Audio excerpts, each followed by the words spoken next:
Thrawn was the brutal Imperial admiral who wrought fear on the enemies of the Empire. But what would have happened if Thrawn decided to take up arms against the Empire and join the rebellion? Commence the attack.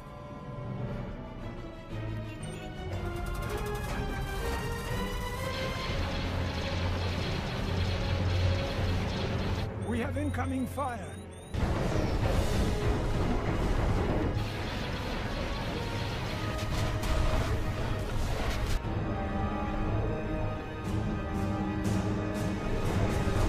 They've had enough.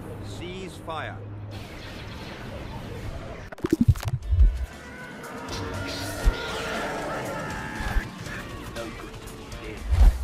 So you may be thinking, why would Thrawn, a chiss from the unknown regions, decide to fight against the Empire? Well, first things first, you need to understand why Thrawn decided to join the Empire in the first place. So in the novel Thrawn, which by the way is an amazing read that I would thoroughly recommend to any Star Wars or Thrawn fans. Like, honestly, I don't enjoy reading and I was glued to this. Thrawn chose to join the Empire because he was aware of threats to the galaxy from the unknown regions of space, and his people, the Chiss Ascendancy, have a strict rule of not being the first to strike. For this reason, Thrawn joins the Empire as he believes that with its backing, he can defend the galaxy and specifically his people, even if the Chiss refuse to act.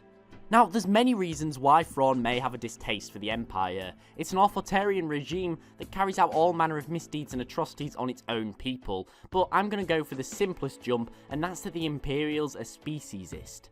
A huge portion of the Imperial regime's elites despise Thrawn, and all of his successes simply because he doesn't conform with their human superiority regime. And in the actual timeline, Thrawn accepts this. He sees it as just another problem to overcome, but for our rethink, we're going to say that he sees it as a threat. Although Sidious doesn't really care that he's an alien, his successor may not. His successor may believe that the Chiss are too dangerous to govern themselves and would take over, and Thrawn's beloved Chiss would become nothing more than an Imperial puppet state. Realistically, I think that the only reason Thrawn would actually choose to betray the Empire is if the Chiss were directly threatened. So for this theory, we're going to say that Thrawn believes that a republic would ensure that the Chiss gained the needed aid without risking their sovereignty. Now, we're going to say that this happens just after the events of the third season of Star Wars Rebels. Thrawn is a Grand Admiral and a fully capable military leader. Now, he decides to contact the rebellion and organise how he's going to defect, and despite how unlikely this may be, the Rebel Alliance accepts his defection. Now, straight away, an officer of this level defecting is pretty much unheard of, and with it, the Empire takes a great hit. All the information that Thrawn was privy to is now in the hands of the rebels, and that's a lot. Battle plans, Imperial black spots, certain weak points in the regime. This information alone allows the rebels to strike with precision against the Empire. As well as this, leaking sensitive information will show the galaxy all of the unspeakable things that the Empire wanted covered up. A commander like Thrawn would be incredibly valuable to the rebellion. Capable military leaders were difficult to come by for the rebels, especially ones who were familiar with modern Imperial tactics. When Sidious took power, he kept a close eye on all of those who had potential to oppose him, and those who were too risky to keep around were arrested on trumped-up charges and never seen again. Thrawn would likely find himself in a position of power. If not straight away, he would quickly advance his way through the ranks as he did with the Imperials. Now, the rebellion is not too powerful at this point. It lacks the trained troops and tactics it needs to successfully bring down the Empire. But Thrawn is a mastermind. Remember, this is the guy who seeks to perfect the art of war, no matter what the odds. And I believe a ruthless commander like him would be able to turn the rebellion into a far more plausible threat to the Imperial regime.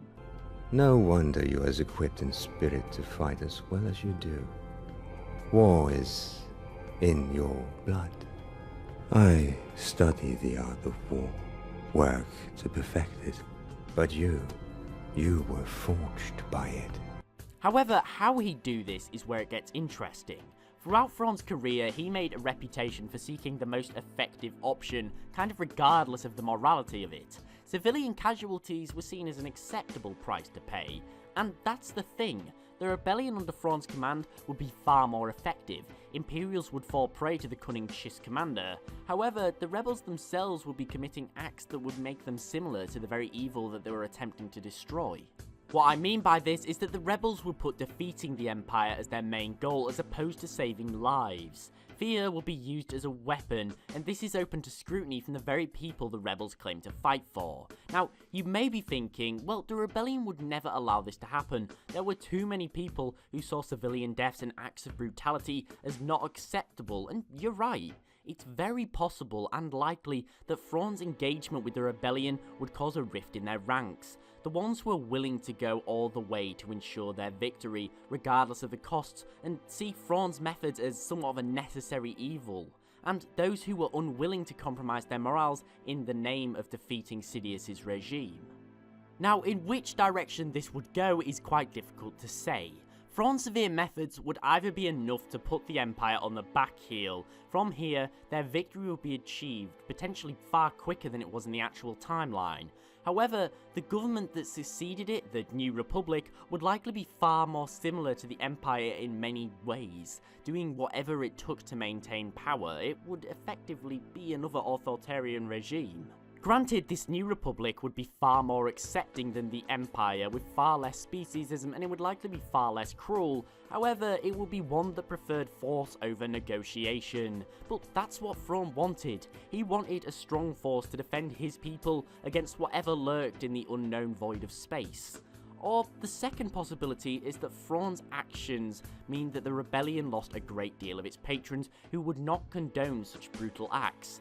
Meanwhile, public support for the rebellion would fade, and eventually they would be left without the manpower or weaponry, and even Thrawn would not be able to salvage a victory from this, meaning that the rebellion would be destroyed sooner or later, and the Empire would continue to exist long into the future.